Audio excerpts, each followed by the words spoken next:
So, this is a day in my life living in Reno, Nevada. Wala pa akong car and driver's license, so I'm doing Uber.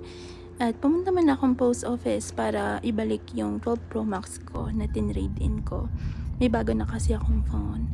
Then, on my way sa bangko kasi magta-deposit ako ng mga pinamaskong ako ng birthday.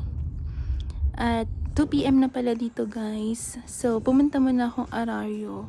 So, this is Asian Fusion Restaurant. At sobrang sarap ng Brussels sprouts nila. Yan ang paborito ko. Ang dami kong in-order. Kasi, tutugo ko naman siya eh. Para may pagkain na ako bukas. Hindi na kasi ako nagluluto. Bihira na lang. So, ayan. Spicy squid, rice, Brussels sprouts, tsaka yung shrimp. Nag-iisip ako, kala ko makakanood pa ako ng movie kasi puro horror. Then, it's on my way home. And maybe tomorrow I'll share another day in my life. Thank you for watching.